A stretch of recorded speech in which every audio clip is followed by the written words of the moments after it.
our lives personally and what you're doing in our midst corporately.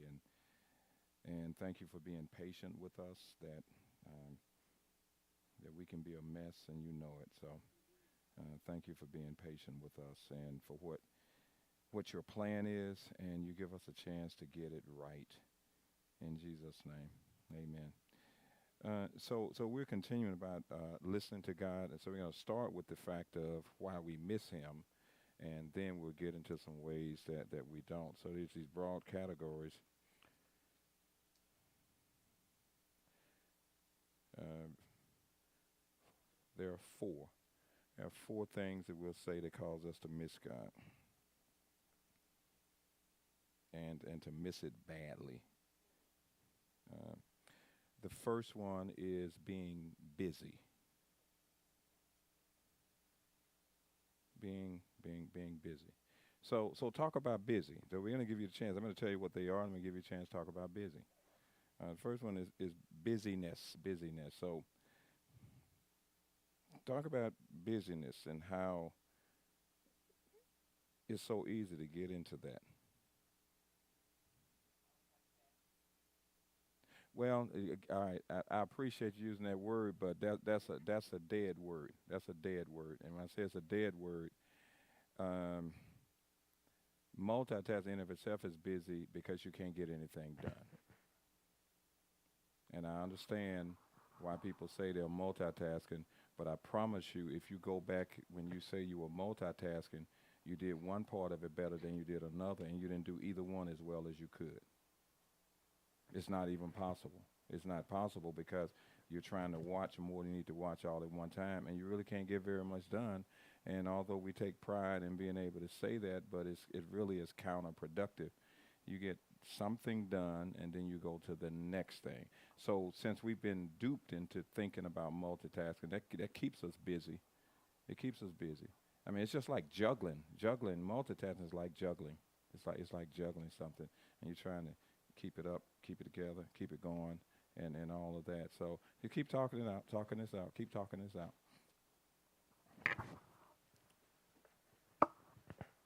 So if you're busy, you're distracted from the Lord. So there's a lot of things we could be busy doing. Some of them could be important things. But if we're always busy, then we're always distracted. Now, some of the time we'll use being busy for the Lord, saying we're busy doing the Lord's work. And, I'm just busy serving the Lord. I'm just busy doing what He wants me to do. And so we can hide behind that. We can hide Right. behind that. You ever find yourself doing that? You hide behind something you say you know is not ungodly, but you say you're just doing it. And you find yourself justifying it, and you're hoping God handles it. Just talk a little bit more about busy, because this is something that gets in our way. That gets in our way. All right. So Tawanda and Tracy are the only one busy, right? They're the only two. Those are the only ones. So talk about busy. We want to have this conversation so we can process our way actually through it about being busy. So Albert, you're an engineer, right? Yes. All right. Okay. All engineers are busy. So Yes. um, okay. So now go on. Well, sometimes I find myself doing more overtime than I need to because I need to meet deadlines. And that So sometimes, now match those two things up. Overtime more than you need to because you need to meet deadlines. How do you reconcile those two things? because, Overtime, that I'm working more overtime than I need to, but I also need to meet deadlines. right. And what I mean by saying that is sometimes I don't think I need to do the overtime, but the authority figure tells me that I need to. And they're saying that because you haven't met a deadline. No, it said that the deadline has been pushed up. Okay. And that's what makes me do the more overtime. But all of a sudden they say the schedule has been pushed up, so now you got to do the overtime. Okay. So that's just legitimate work. Yes. Okay. That's different than you Okay. doing it. Okay. Because the way you sounded at first is like you had to do it to try to meet. That's why I say, how do you reconcile it? But if it's something that came from above you, that's totally different. Oh, okay. That's a normal work day. Okay. It's what that boils down to. Back over here to the other busies. Back to the other busies. Uh, Jerica has 50,000 things that she has to do, so she is busy. So she's going to tell you a little bit about what it's like being busy. It's not fun being busy. I mean, your head can be busy, even if you're not necessarily physically busy. But I do have a lot of things, like right now, like I'm here, so I'm just trying to focus on this instead of all the things that's on my list to do. And it just keeps getting longer and Okay. longer and longer and longer. Like right now, I could probably think of something else to add to the list. Okay. That's classic stuff, right? Now, here's the deal. Like with her, there's always going to be a list. There's always going to be something else to do. Now, unfortunately, some people try to pursue to a place of being idle, but once you do that, then that means you're worthless. So therefore, there's always something else to do, and you have to get accustomed to the fact, when I finish this, there's something else for me to do. But you have to make the decision and say, am I going to let that consume me, or do I just take care of it? And so there's a distinction. There is a distinction. Something will be left unattended. And in fact, Mark chapter 6, starting at verse 30, Jesus said, stop it. Okay, let's go over here. Let's go over to Mark chapter 6. Jesus said, stop it. He said, stop it. So he's not pleased when we're doing too much, even trying to do it in his name. Starting at verse 30, Mark chapter 6. Then the apostles gathered or came to Jesus and told him, notice this, all the things both they had done and what they had taught. Does that sound busy? All right. And they were excited about it, and they were telling him about it and everything else. And this is what Jesus said. Come ye apart to yourselves to a deserted place and rest a while. For there were many coming and going that they did even have time to eat. Busy, right? So Jesus said, that's not me. Hold on, take a look at this now. They're coming to him. Listen to what they said. They're coming to him. God, we've been out here hitting it for you. We knocking them down. We taking care of it all. We getting it, and we know we're getting it. We teaching, and we're getting stuff done. And he said, come here for a minute. Let me tell you something. You come over here, get away from that, come to a deserted place and rest, because you're doing too much. Hold on, didn't say that. That's not what he said. He didn't say anything about no vacation. Okay, nice try though, but that is not what he said. He did not say that. He said, for there were many coming and going that they didn't have time to eat. And then verse 32, they went to a deserted place by themselves, and then after they got back in it. If you keep reading the rest of the chapter, they took a breather, they took a rest, they recouped, they refueled, and then they went. And did you realize so many times a vacation can make you worse than you were? Because you can go to another point and you can exhaust yourself on a vacation, and now you got to reset to get ready to come back and re-engage. So you can over-enjoy, quote, a vacation.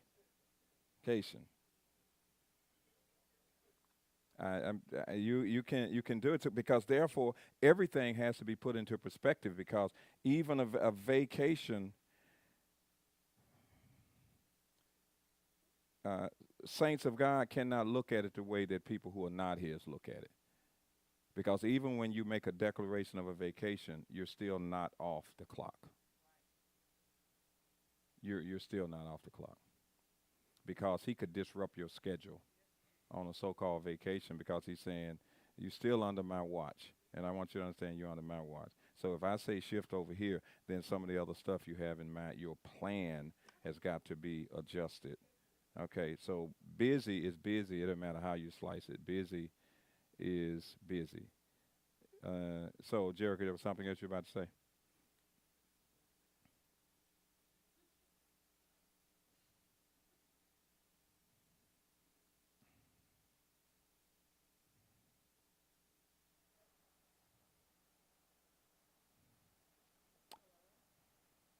All right, but let her have the mic. Let her have the mic. And I am so glad I don't I, have high blood pressure and heart issues because you all have me messed up. All right, come on. Praise God. no, I forgot what it was, but um, when he was talking to, well, you mentioned something about like if it's work related because it came from somewhere else that doesn't count. You mean the fact of him having to do the overtime because of a deadline that was not his choice, that it was imposed on him? Yeah, That's different. so it's different. Right. So my list is like that. Uh, your list has been given to you and you have no autonomy. No, I have choice. But it still has to get done That's at some different. point. That's different. At some point. I mean, At some point. Is all of it due at the same time? no. That's different. That's different. Doesn't mean it isn't important. Doesn't mean it needs to be done. But is it all due now? Not done yet. No, but that's when like other things start. So like there's a list, and then things start to happen. So then everything on the list gets pushed down because something else becomes, I guess, more Okay. important or more on fire Okay. at the moment. So Okay. then that list is still Okay. there, Okay. but then you got other things. You All got right, it. all right, Okay. all right, I got it. I got it. All right. That. Okay. All right. So James, why don't you bring me those Bibles off the table out there? And it's not that complicated. It really is not that complicated. I promise you, none of you all are busier than me. None of you all have more on your plate than I do. I promise you that. So priority number, I got these stack of things that I have to end up doing, and now this is at the top of my list. But then something comes up, and this no longer is at the top of my list, and this becomes the top of my list. Then by the time I get started on that, then I got to put both of these aside, and this is on the top of my list. Right. Okay, you got it? That's the picture. Then what has to happen is I need to put all three of these things down. And I need to do a reset. Got all three things down. All three things need to be done. I need to determine which one is due when, and then I start to backpedal. Which one is due when? The one that's the furthest out, I need to push back, and I need to start looking at what now has risen up to the top. So the prioritizing tends to take care of itself. I start to go back to the original deadline, what's intended to be done, and then I can do this. There are some things in which you'll find that they screen people for work by trying to determine if you had two projects to do and you had a certain amount of time to do them. One was due on X date and another one was due on X date. One would take up 40% of your time, another one would take up 23% of your time. How do you go about choosing which one? So this is a natural function that goes on all the time. You got multiple things coming at you, and you have to come back and do a reset. You have to come back and do a reset. I got three things. They all are important. I thought this was the most important, but now they said this one has risen up to the top. As soon as they tell me this, is this one due right now? If this one is due 5 hours from now, and then they come with a third one, and it's due 7 hours from now, then I need to focus on the one that's doing 5 hours from now. All important, all need to be done, but I have to do a reset. And so you have to be in continual reset mode all of the time, or what will happen, you'll get caught up, and they'll all be coming at you at the same time, when really, can they all possibly be done at the same time? And if so, then that says there needs to be another you. And that's the distinction. But we have to be willing to do the reset, and at the same time to admit that, hey, I need to tell you honestly, I can get this done and I can get that done. I cannot get this done. So now you have to let me know if this is important as you say it is, and then here's my capacity to get this done, but this is what I can do based upon my strength, my energy, my awareness, and all of that, and got to have an honest conversation. Because the people up top who say they want something, they're not considering that unless you help them to understand. Once you help them to understand, then everything changes. Everything changes. When they say run another mile and you know you have 100 yards left in you, you can't run another mile. You can run another 100 yards. And it's time to quit. You have to keep it. But this is important because you're working it through now, and that's what we want to be able to do. So, I mean, that's nice. I like the demonstration.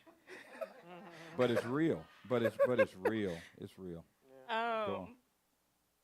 Okay, so in the midst of that, you also want to be supportive of other people that are like doing the work as well. So like sometimes they need your support, and you still have a list of things that you need to get done. Okay. Plus, you want me to stop there? Now stop there, and then we're going to give you this, and then you're going to the next one. So if each one of these projects needs additional support, you need to attach that to the amount of time that you need. And so therefore, if I need to teach somebody up, then before I begin to engage in this, I need to understand what they bring to the table to begin with. And then based on what they bring, I also have to decide, is there more they could do that I've never tapped in or utilized before? So I need to take the time to assess the people that are attached to me long before a crisis occurs to be able to know in this situation they could probably do more. They've never been asked to do more.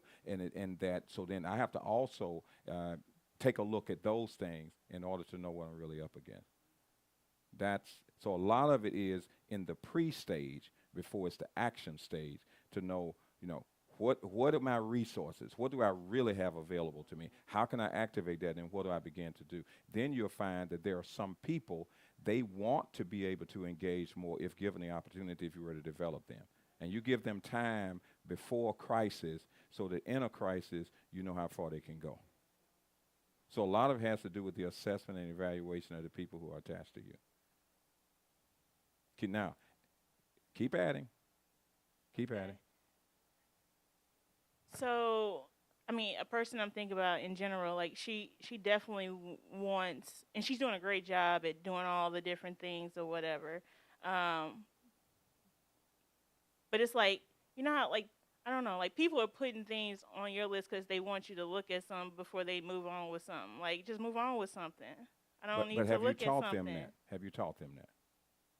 They just want to get, I don't supervise the person no more, but like, yeah, I feel like I've definitely taught the person that. But at the same time, have you taught them how to come to you and when? When to not come to you? When not to come to me? Like say, don't come to me. For like it. I have a calendar and it says don't. Not like that. It don't say don't bother me. Not but like it's that. It's in nicely other said, words, there are some things it says you don't need my approval on. Can you handle it? So are they aware of what they don't come to you for? Yeah, I think so. Then that means then they should not be coming to you as often as they are. Okay, let's go on the other end. So on the other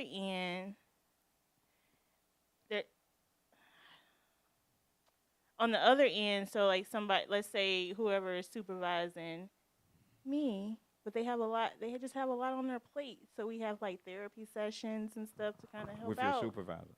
I do, yeah. Okay. Okay. Like today was a day. Okay, all right. Today was a day. Okay. People was crying. Okay. Okay. So you're wondering what because I want to be able to help her. So, but can you? Some things, yeah. Some. That's where you help. Those that you can't, you just pray for them. Where you can humanly intervene. Back to a quote, change what you can and adjust to the rest. You can only go so far. But what you can do is intercede that God give them an awakening that will replace your inability to do that, because what will happen is your emotions will kick in and say, I don't want to desert them, I want to be here for them, and you really can't do anything but look at them and empathize with them. You can't really help. That's all a part of the process. It's all a part of the process. It's so easy to get caught up because see what you're talking about is justifiable busyness. I'm not trying to be busy. I understand that. But just like you say, you really want to help, and then there are some things you can't do. It's something you can't do. Who is she supposed to share that information She with? can share it with you, but can you help her? You know what? You know what? I'd like to be able to help you in this case, but let me say this, and then you go back to what you were doing. We did that. I think she okay. Yeah, and then if she need to come back to you, then let her come back. Classic example. I'll give you an example. I said to someone today, they were calling me and having a pity party about, how God is not answering everything they want him to answer until we help them to understand, oh, he's answered a lot more than you've asked, but you're pouting and having a fit and having a tantrum about something because it's not according to you. And so based on that, then I said, rather than say two ask me to call me tomorrow, I said, go read this passage and tell me what you read, and then I'll check back in with you tomorrow. 15 minutes later, they called. I looked at the number, and I clicked and said, will not receive. The reason why I say I will not receive, because they were given very specific instructions. You go take care of this, and we'll talk tomorrow. So whatever else they had to say at that point was irrelevant, because it was very specific. I'll talk to you tomorrow after you follow through on this. Bless the Lord, oh my soul. Say it again. I didn't send them anything. I declined the call. I'm not dealing with the call because they were given specific instruction. We'll talk tomorrow. So there was nothing else for me to talk to them about. If it was a life-threatening situation, they would have sent a help sign saying this. And since they did not, they got the message. I'm sure when I didn't take it, they realized, oh, he said he'll talk to me tomorrow. That's not being cold or harsh. It's just you need to follow through on what you were asked to do. Or I'd become busy in your stuff, and you're not carrying it. So we borrow busy. Oh, okay. All right. Okay. I wasn't done. No, keep going. Keep going. Now, you see, we stuck on this one about how we don't hear him because this is major stuff here. And that's why Jesus said you better shut it down. Now, go on. Okay, so it was suggested that we, I made the suggestion, but Okay. that we should have, like, I guess, leadership meetings to ensure that everybody on the leadership team is on the same page with regards to things that are happening. And that's where the crime festivities began in the room with us. But anyways, so basically my supervisor, she posed the question, and one of the members of the leadership team made a statement. She's very direct. Like, that's just her personality. She's very direct. And for whatever reason, my supervisor did not take that hint away, so she had to step away to get her emotions together so she could come back to the table. But in the meantime, I had to continue on with the meeting and things like that. And the person just didn't understand why we need to be having these meetings. We work from this time, we have a period of time during this week where we're supposed to be getting things done. And this is just one extra meeting that's on my books. Why are we doing this? Basically, that's how it came across. This is what the person is saying. That's how it came across. Okay. All right. So it's what do you do with that? Because she's not trying to be rude. She's just direct, and she just wants to know. And even the question when we got into the midst of it, it was causing her anxiety because of the question that was being posed. And it's do I really want to answer this question? I'm really not trying to have no therapy session right now because of the type of question that was being asked. You said you were saying that to yourself. No, that's not me. No, I mean you were saying that you want to have a therapy session. Is that what you were thinking? No, that's what she was. No, Okay. That's what the person was Okay. thinking. Well, the other person on the leadership team. She was being too dramatic. That was not a therapeutic scenario. That pretty much was, this is what we're doing. We will be having these meetings, and you're under my authority. We will be having these meetings, and that's that. Let's proceed on with this meeting.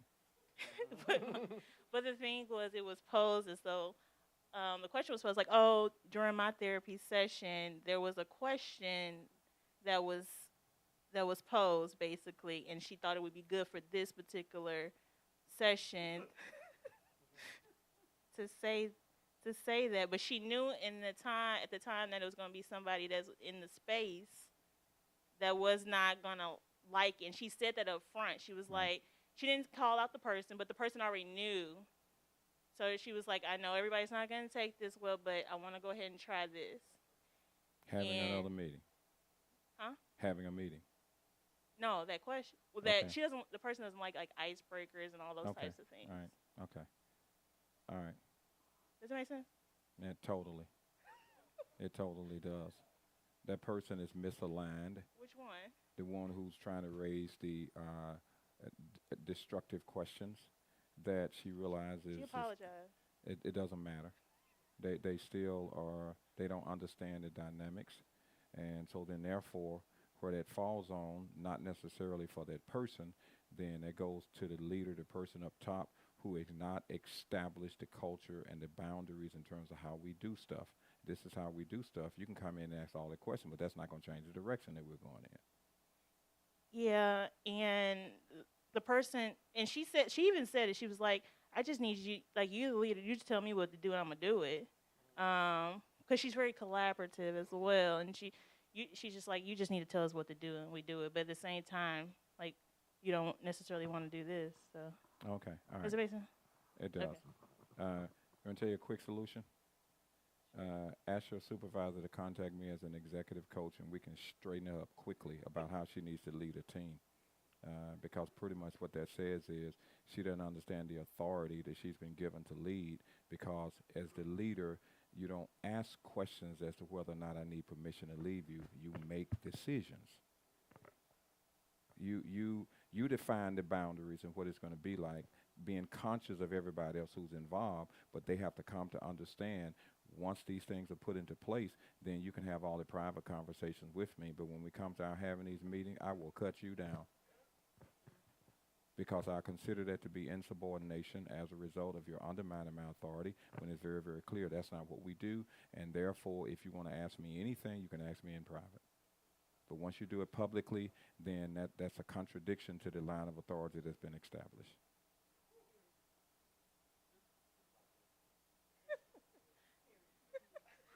Right. So it's okay. It's okay. So she doesn't need to fully understand the authority and the position that she's in, and that she's the one who has the power to enforce it, and she does not have to succumb to the question. The question can always be in place, but they have to be in a certain way that it does not tend to undermine publicly the lack of awareness that other people in the room could have, because it could always be misinterpreted. That's what leadership looks like. That's what leadership looks like. Do you know that's part of the reason why I'm a lot easier to talk to in private than I am publicly? Because when somebody gets out of place publicly, it's my responsibility to straighten it up as quickly as possible in order to protect the integrity of everybody. And it's all in it because it has to be like that. Okay, you say, well, no, it don't have to be like that. I heard somebody say it. But did you know when Peter said something that was out of appropriate, Jesus said, "Get thee behind me, Satan." He said it out openly where the rest of them could hear it. So in case they were saying, in case you bring something like this, you're going to get the same thing. So literally, he didn't just say this to him in private. The rest of them heard him say it. Now, he could have said, "Peter, come here, let me talk to you. Come here. Peter, come over." He said, "Come over." He could have said, "Hey, Peter, listen, man. When you got those kind of questions, come over to me and tell me." He could have done that, but he said, "No, I need to let y'all know. It don't work like that." That was Jesus. I promise you none of the rest of them did it. That's the only example we have when he said, "Satan, get behind me," because the rest of them said, "Oh, no, I ain't going there."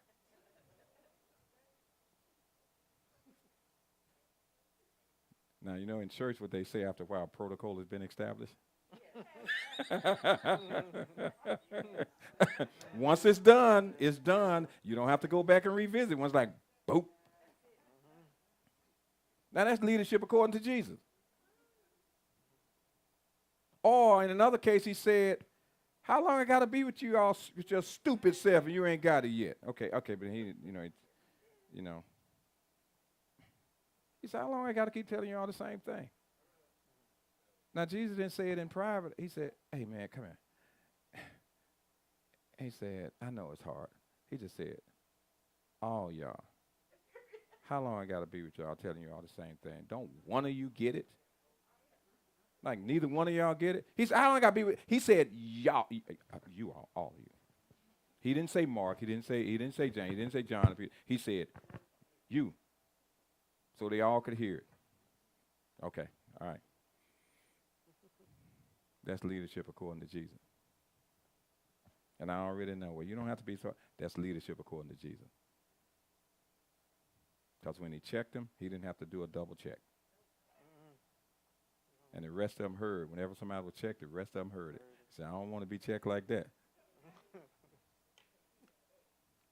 When James and John said, let's kill him, let's call down rain from heaven, he said, don't you better not. And I promise you the rest of them, he didn't have to tell them. They heard how he responded to them, and the rest of them lined up. All right, okay. All right, anybody else about busy? So you can blame being busy on the needs of other people or that you feel like you have to, but busy is still busy. So the next thing, not only is it busy, the next thing is that you can become distracted. Or should I say outside influences. You know, these other voices, these other sounds that you hear, the things that other people deem as important, and they're deemed as important, and they're not the things that are assigned to you. And you get caught up in it. You get caught up in, you can get so caught up in the meeting the need of somebody that you miss God altogether because you feel like you have to help them. And that's an outside influence. It's a distraction, and it's to take you away. And it doesn't mean that there was something wrong with your trying to walk alongside, but the question is, where does it leave you? Does it cause you to not be a good steward in what you were assigned to do at that time? When you say, let me just cut over here and do this, it's like, well, is that going to keep you being a good steward in what you were assigned to do? And so therefore he can't pay attention, because God could say, I need you to move over here, and you were so caught up into over here doing that. So the outside influences can mess you up. The different voices that you hear, listening to something over here with somebody because it worked for them, then it's going to work for me. Yeah, okay, all right, sure will. It sure will. It sure will. The only way you can definitely say it work, we'll get to that in a minute. So another one is behaviors and attitude. Our attitude about things, missing God because we look at what's happening in somebody else's life, start to question why it isn't happening in ours, and then so that's an attitude. When unforgiveness, attitude, whatever the attitude is, then our behavior, shunning people, not being kind, not being caring. Well, what that does, God says, hey, I'm not dealing with you. You off. I'm not going to move you to another place because you're off. So our behavior and attitude will cause us not to hear God. So you can squall, you can fast, you can stretch out, you can lie prostrate and do all of that bad attitude, bad behavior, saying, God's saying, you need to straighten yourself up because I don't have anything to say to you other than repent. Other than repent. I don't have anything to say to you because you're off. You got a bad attitude and you're not acting right. Now, you could be doing one of them, but when you're doing both of them together, you know you're a mess then. No, you're a mess. No, you're a mess. You can have some thoughts and not act it out, but when you got them both going on, and so therefore, you got to look to see, how am I getting along with people? How am I getting along with people? And then here's the thing. You may say, how am I getting along with them? How do they get along with me? All at the same time. How do they get along with me? How do they perceive me? How do they really look at me? Is my light so shining that they can see? They can see and want to be around. Do they want to be around because of what they see in me? Are they experiencing that? So I have to take a look at that. Then the other thing is apathy. Whatever. I'm not trying to hear that. You know, I've been asking God for something forever. He ain't done nothing. I asked him again. Well, you need to seek the Lord for what? I'm not seeking for it. Last time I asked him for something, that ain't happened. And I'd asked for something else before, and that didn't happen. And you asking me to ask him again. You know, he struck out with me. He ain't done nothing. I've been asking him for stuff. He ain't been doing nothing. So you know what? I'm just got to just go out here and do me. In other words, I'll be the fixer. I'm going to make it right. I'm going to handle it. I'm going to do it. Okay, you follow how it is? I'm going to do it. Well, it ain't moving fast enough for me. I'm going to do it. Okay. Okay. You can relate to that, where you find yourself. You find yourself in these places because if you're not, the Psalm 46:10, be still, and know that I'm God. Said, be still and know that I'm God, which means be still until you've reminded yourself, because he always is, until you reminded yourself, this is God. I gotta be still. If I don't be still, I get ahead of him. I get ahead of him automatically, and then I'm gonna start doing something. I'm gonna start being, I know the Lord. I know the Lord would want me to have the best. And I know you get that stuff. I would know the Lord want me to have the best, and I'm looking at the best right now, and so I'm gonna work my way towards it. So when he just releases me, I'm right there ready for it. Yeah, okay. Okay, I mean that. Okay, all right. So that's how we miss him. So here's how you know you get him for certainty. It's how you say, well, all right, I'm missing him by being busy, outside influences, behavior, and attitude, and apathy. But the way I know I'm going to hear from God is through the Word, through Scripture. First thing is, it will always be backed up by the Word. When God's speaking, it won't violate anything that he said. And you know what that means? You can't self-lead and say God was in it. You cannot be the fixer or the maker or the result developer and say God was in it. I need to make sure I turn out right, because if you want things done right, you got to do it yourself. You know how it is. You know how it is. And women of color has been drilled with that stuff. Handle it. Don't depend on nobody. Take care of it. I already know it. I know it. Don't show anybody everything you got. Handle it.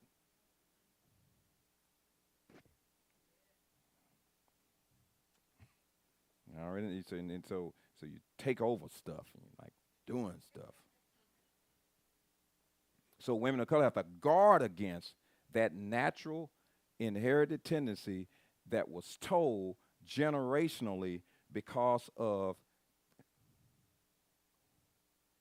post-traumatic slave syndrome. And you can even find a publication by that name. It's because of the impact of the things in terms of the separation, and the men were kicked to the side, and the women had to take the lead to keep the family together, and then they had to keep on doing it until they started thinking like they had to handle it, and then that got passed down. It got passed down. And that's something that's just a part of the DNA of women of color who have been impacted, who are in this country for sure. That's a part of the DNA. And until that will has been submitted to God, then they'll take it and run with stuff. In Jesus' name, they'll take it and run with it.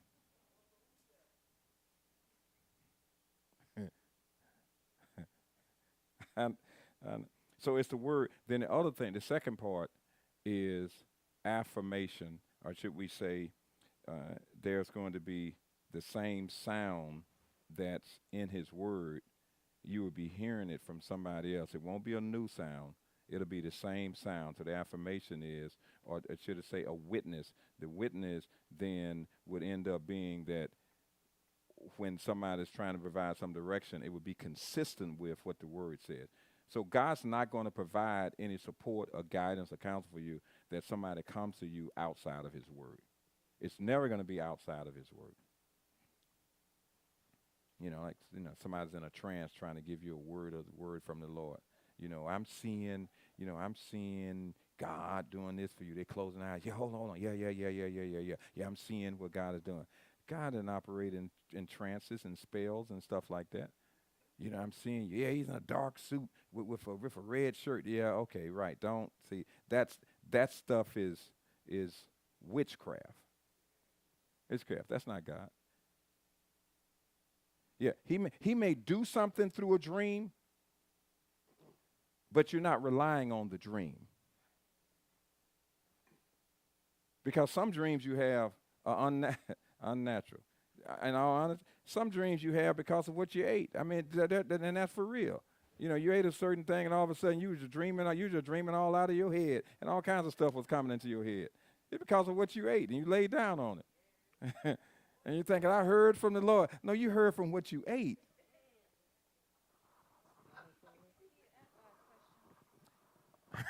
It's funny.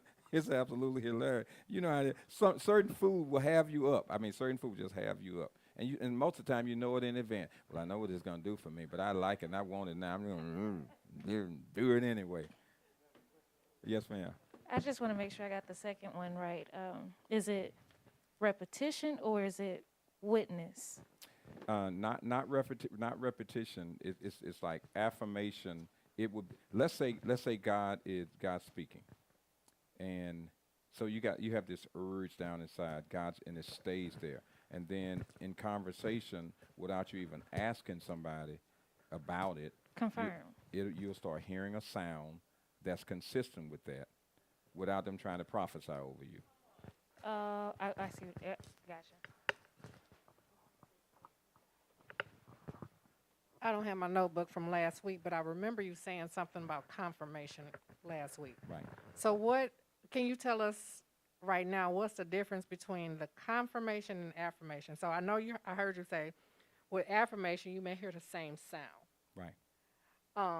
But if somebody says, "Oh, that was confirmation of what God was telling me," what's All the right. difference? So let's say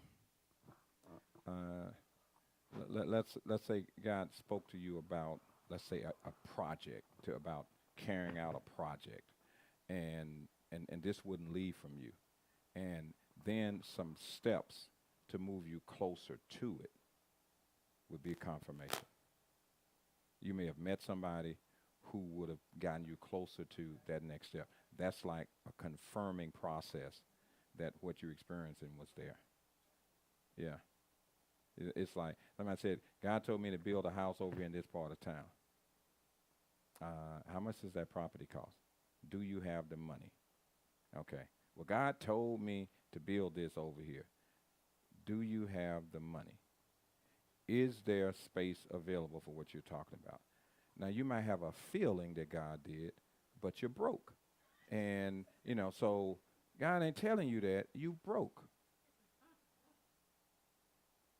And the property is selling fast, Brother James. Property is selling fast over there. Lots are going just like that. And you saying, God told me I'm supposed to be over there. And you look and your account can't match nothing.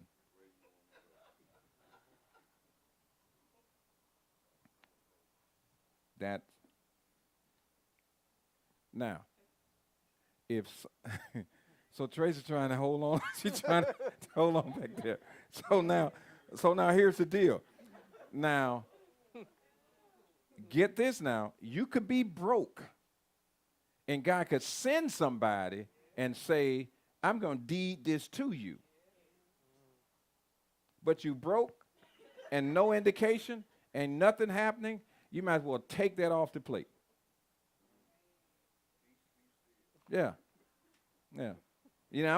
I'm believing God for, okay, it's okay. It's okay to believe God for, yeah, perfect. See, he just came along. I started to catch him, but I didn't want to mess you all up. I started just, right. But no, the confirming is some evidence of what's being said is progressing in that direction. The affirmation would be giving you clarity. Would be giving you clarity. Oh, okay, we'll eventually. We'll get him in a minute. So then the other one would be a persistent message that never changes. It's backed up by the word. You're hearing this sound, and it just won't go away. It just won't go away.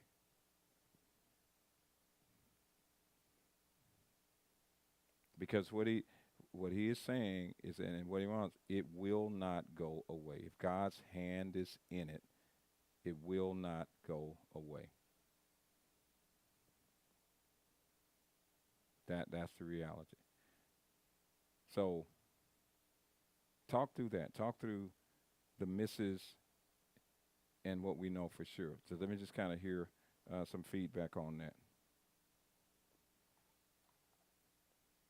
Where are you finding yourself about something that you're believing that God is doing, and where do you find yourself in the midst of this right now, based on what you've heard?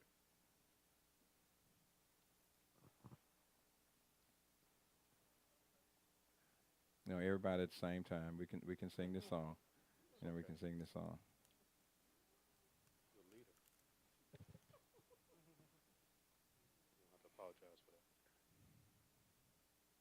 All right. Well, okay. Go on. Try not to go first because I'm always talking. So I know when we were talking about how we miss God being busy, I am learning to not be busy, but how not to be so busy that I miss God. I know that if we're too busy, it's almost like being in a room that's cluttered and you can't function because there's too much clutter going on and you can't focus. So if you're too busy, you also can't focus on the Lord. So although I know that I have lots of projects I need to do, I know that I have a heavy program for work that I work. What I'm finding is I have to prepare myself. So that means I need to get enough sleep. I need to declutter my brain. So I need to work in a space that's not cluttered.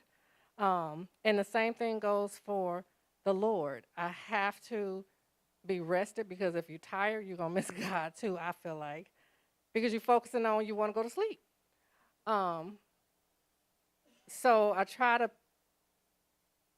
prepare myself to be in the presence of the Lord. Even while I'm working sometime, you might have to just take mini breaks and think about the word, or we know we can find God in places like situations at work. Somebody may say something kind of like with Jerica's situation. Something might be going on at work. And you think about a scripture that, maybe can help somebody, but I think we also just have to organize ourselves in a way that we are not missing God because we're too busy with all this outside stuff, outside interruptions. I guess the word I'm thinking about is intentional. I have to be intentional about hearing from God. So be in a space where I can hear from him. I'm not going to do anything else at this time. I need to really focus on him. So I might be rambling, but. All right. No, not rambling, but here's a way you can approach your day, and that is if you lock in the fact to say I'm on assignment. I'm just on assignment. Period. And you're never not on assignment. So therefore, you can't look at finishing a project and say that now I can take a breather per se, although you might, but the fact that I'm always on assignment. And that therefore, if he's made me a steward, then I'm always on assignment. And I got to be thinking each encounter, each activity, everything that I'm doing is because I'm on assignment. Now, what that will do is it will minimize the fact of how much I have to do, why I have to do it, when I need to get it done, who I need to help first, who I need to not help first. What you do is you take care of what's in front of you right now. What's in front of you now, you take care of it, and then the Spirit of the Lord will start to lead you to the next part. And because you know that you're on assignment, then you don't internalize the pressure of getting something done. I gotta finish, gotta get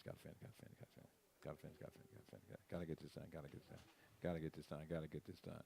There's always going to be something left. There's going to always be something left. And here's the deal, it's always looking for, and here's another rule of thumb. So I just said that. So what did I just say you need to do right now? So you're all whispering, you don't want anybody to hear what you're saying? I mean, what's the deal? You're always on assignment. You're always on assignment. Second part to that is you're looking to do what's going to have the greatest impact. What's going to have the greatest impact? When you're locked in there, greatest impact means now you can transition to something else. What's having the greatest impact? What's having the greatest impact? Was in a meeting today, just as an example. It's supposed to have been this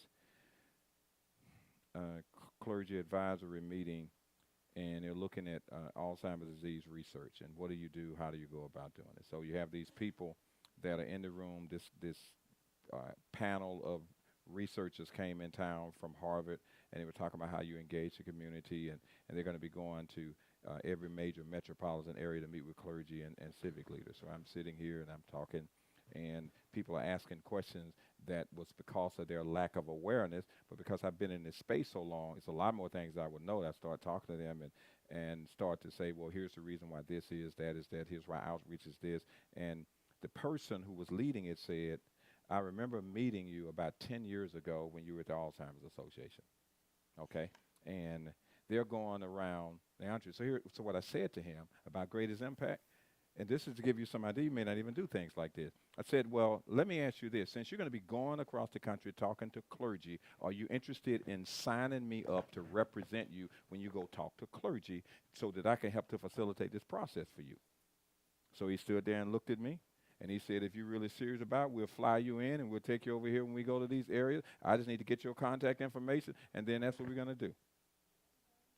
So what I did, I put myself in a way to have a greater impact rather than just talking here. When he goes to these other places, since I'm comfortable in doing that, so I asked the question. So if I didn't ask the question, then God would have nothing to respond to. So I asked the question. So at any point, they may reach out and say, come to Philadelphia. At another point, they may reach out, come to Tucson. It just may happen at any point in time. But guess what? It's not up to me. What I did is I made the statement. He received the statement. And what's going to happen is, eventually, I'll be reached out to about that to have greater impact than just having that conversation there. He had a digital recorder, Brother Mike, had a digital recorder there that he wanted to put up in front of us to be able to record us. And I said, we don't mind having it in front of you, but are you going to make one of these available for all of us so we can have one for ourselves? I asked the question. See, I asked the question. He said, well, I can't give you this one, but I asked the question. Just to see. So now he's got to think about how he can get one to me. So, in other words, it was doing what needs to be done and looking to see what can have a greater impact. So that meant that in Jerica's case, she was given an opportunity to speak life words to somebody who's in a space that can impact what everybody else is doing. She's given an opportunity to speak life words. By that person coming to her having a confidence, there's an opportunity to have greater impact. Now you follow the process? So then therefore, you can no longer look at it as a burden. You have to look at it as an asset, as an opportunity to speak life, so that where she goes, even outside of that agency, she's in a better position to influence people. In that position to influence. One of my favorite recording artists is Larnell Harris. A lot of you never even heard his name. And that's what I say, don't worry about it. Don't worry about it. Don't worry about it. Don't worry about it. But there's a song. I'm going to read these lyrics. And it's called I Miss My Time With You.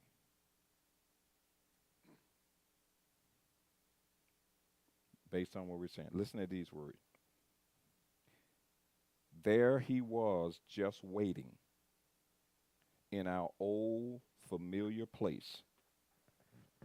An empty spot beside him where once I used to wait.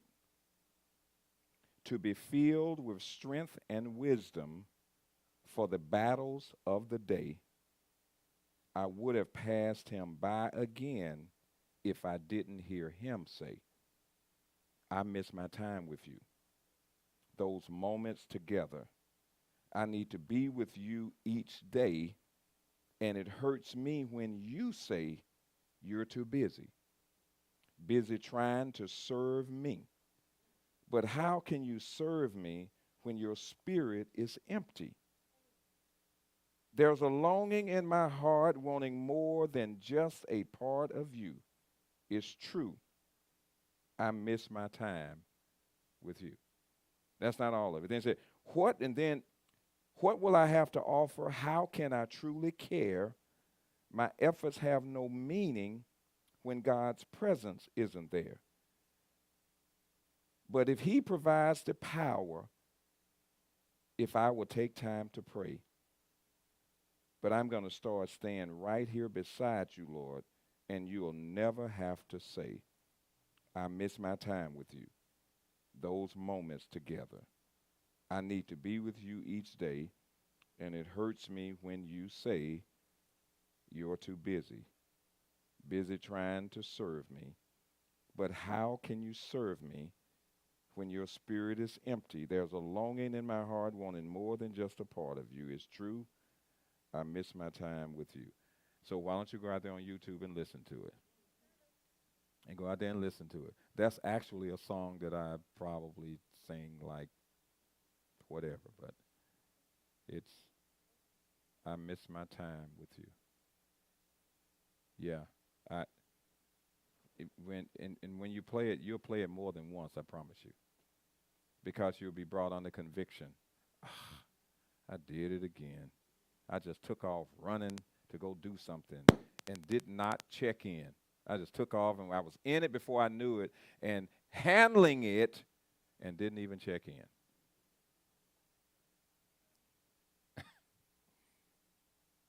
But if I'm on assignment, I'm conscious of having greater impact, then it's all about him getting the glory.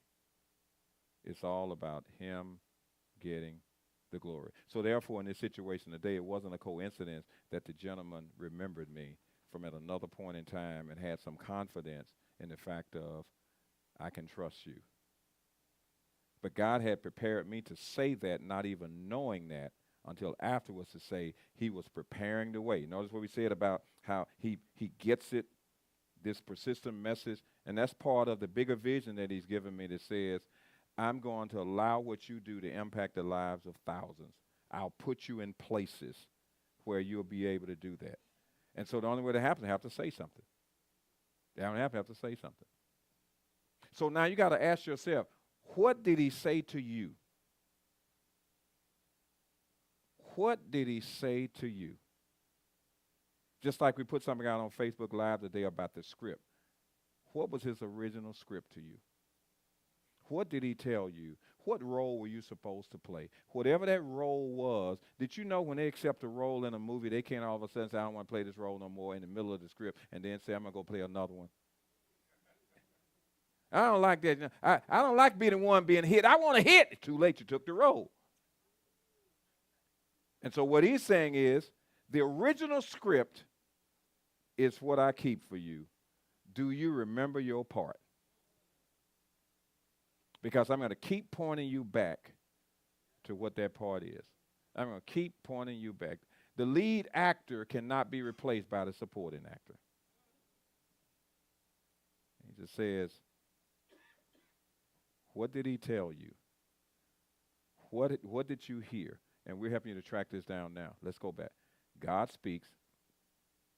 It lines up with the word. You will hear this sound being repeated.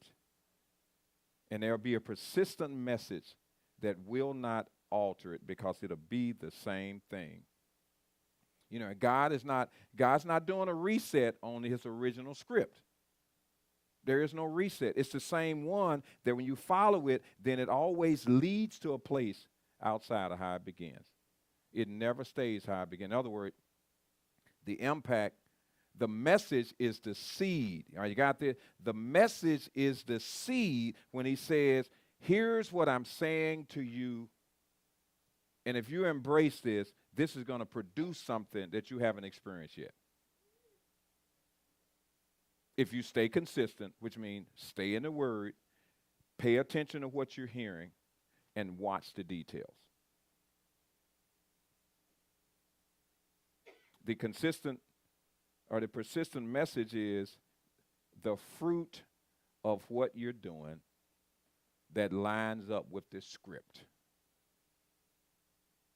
The sound is an indication of opportunities given. The fruit is the impact that's consistent with the original script. With the original script. Now, you know how rare this is? These last 2 days, this research scientist that we were at this gathering he lives in Birmingham. One of the researchers today lives in Birmingham. Ain't that just amazing? Because that's where I'm from. How rare is that to be involved? Like, because God was just saying, here's some things here, as a way of saying, I'm watching you. I'm just going to show you. I'm reminding you of how it all began. Follow what I'm saying? He just brought these things. He said, these people in these spaces, I've got you in these same spaces, and they understand that you came out of the same shell. Because that was the original script. See, it doesn't matter what you try to do to prove that you had a different script from the beginning. It is the script that you were given from the beginning. You could have been busted and poor and illiterate, and everybody else in your household could have been illiterate. But that was the original script and the seed of your life. And you cannot change it. You can lie about it all you want to, but you cannot change it. That is the original script.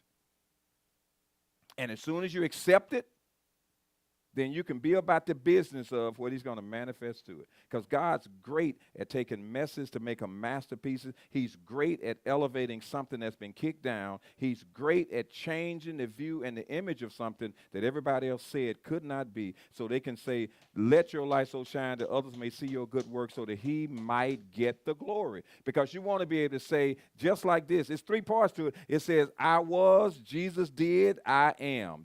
He loves to hear you say that. I was, Jesus did, now I am. So you can talk about my I was all you want to. But once I stepped into Jesus did, now you got to talk about my I am. Because I'm going to tell you about my I was. So you can try to talk about it. I'm going to say it myself. I was a mess, royal mess, not worth even being talked to. But Jesus, now I am. I was voiceless, then Jesus, now I can speak. So you beat people to talking about you talk about it yourself. You say, you say, you can't shame me because I'm going to tell you. I said, I can tell you something you don't know. You thought you knew that. Let me tell you something. Let me tell you. Let me throw some shade on me. So you thought you had some. Let me tell you what some real shade is. Since why you're going to tell the story, since you're going to advertise for me, then let me give you something to go advertise. Yeah, you said that was a time that, just to give you some idea, that was a time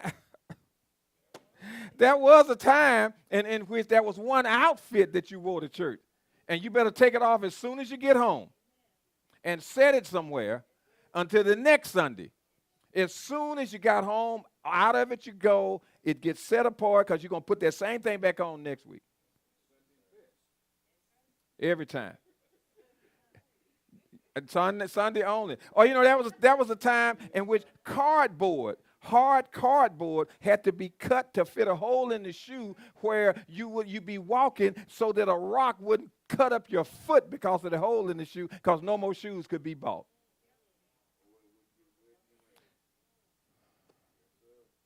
You follow? You follow?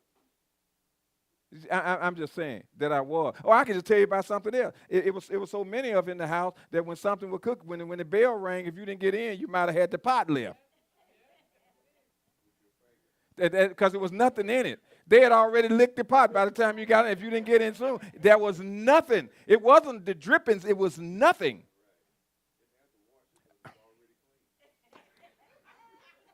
You run water on the plates. There was no dumping into the trash container. It was none of that. The bones were chewed. Hey, brother, the bones were chewed. Okay, let me stop right here. I just want because it was nothing. He had taken it all out. All of it was gone. The dog sitting up here wondering, what is this? You took the dog part. Yeah, listen, the dog wanted to bite you because he said you ate my food.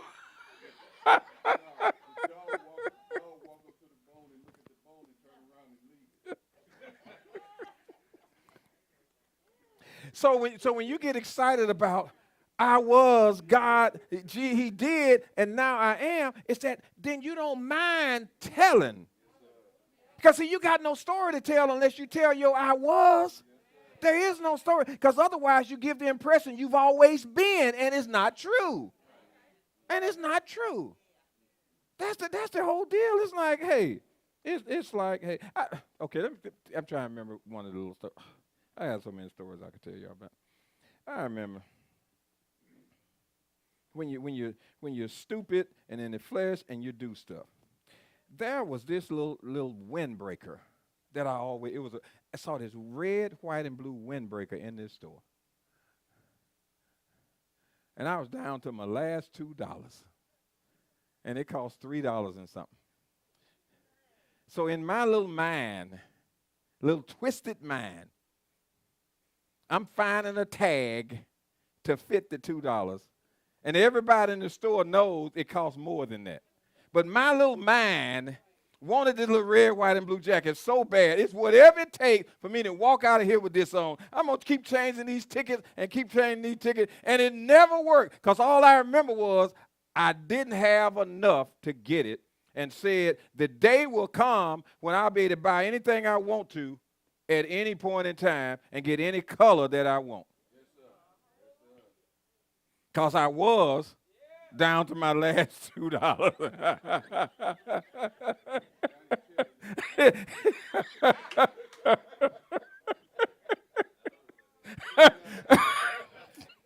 It was down to the last $2 that you couldn't buy anything with. But then it said, the day is coming. You can get more than red, white, and blue.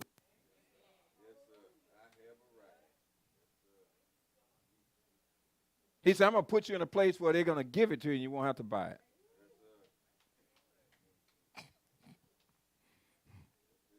Changing them tags. Why I change them tags so fast? Knowing that the poor folks sitting right up there looking at me and said, look at this fool sitting up here changing this tag. They sitting up here looking. They didn't even lock me up. They just said, we know he changed it. Take that thing and put that back there. But Jesus fixed it to where now I can go in and not thinking about changing the ticket. And there's some stuff don't even need. That you got more now than you've ever had and you don't even use it all. I mean, you're not down to the minimum amount of thing where you got to go set aside your Sunday outfit. Here you are now, you're trying to decide what you're going to wear.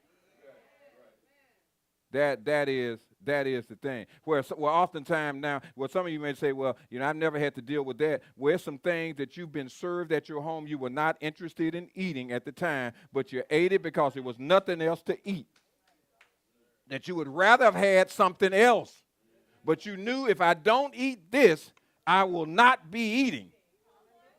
So you generated an appetite for what was there, or you knew what the outcome was going to be. Until you could say, one of these days, Jesus did, now I can buy and eat what I want to. When I get ready. And if I don't want to eat anything, I don't eat anything. But it won't be because I didn't want what was there. So you start talking about, so you got to say where you were. You got to say it. You got to say it. See, at one point coming up, I didn't understand when they say Amazing Grace, how sweet the sound I once was lost and now I'm found. I was like, wait, what? Lost? You ain't lost. Now I know what lost was. And they would say those things. And then you trying to figure out what they're doing there, And what are they talking about? Yeah. So now you understand sometimes you face situations where you can't help but want to say, precious Lord, take my hand. Lead me on, let me stand. Because I don't know where I am. I don't know where I'm going. So I just want it. So you're just saying, Lord, just take my hand and lead me. Because I don't know where I'm going. In fact, I don't even know how I got here. And now all of a sudden it changes everything. It changes everything. So your original script You got to go back and take a look at your original script because God hadn't changed it, and you can't sign up for a new role. He hadn't changed it. And there are some parts of the script for you that some other folk will not experience, but there are some other folk who have experienced it. That's the reason why it said, if you talk to other folk, then you'll be able to find out you're not the only one. What you're experiencing is nothing novel. God has somebody else who's already walked through it. You just got to be able to talk, and then you'll find out he had somebody who's already been comforted by what you're trying to get comforted in. He already has somebody on the other side of it already. On the other side, he just said, if you trust me, I'll get you connected to them. If you just trust me. Somebody will speak words of comfort in your life if you allow them to. Because God's saying, I know your situation. I know you're overwhelmed with it. I know what you're dealing with. But if you'll trust me and keep listening for the sound, he's going to do it every time. Oh, he's going to do it. He's going to do it every time. All right, we're going to stop. We're going to stop here. But I'll give you a last chance for anything that you might want to add or raise a question on before we walk out, because we need to walk out of here with this, saying to some folk, you know what? You don't have to keep missing him. You don't have to keep missing him unless you just want to. Unless you just want to. So any last thing?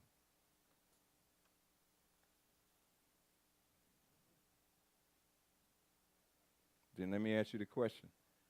What are you going to do with what you just heard? And what are you going to do? Just thinking about it doesn't mean a thing. Won't change anything. Because you'll change your thoughts and go focus on something else you think you got to get done. And you just say, this triggered me while I was in. Now let me get back to the rest of my world. That's what would happen unless you commit to the fact, I need to implement. No implementation, no change. No change. You got to trade off some stuff you were thinking before we got here and implement what you've heard so you don't go back to the other. If you don't, you will default and go back to what was already being done.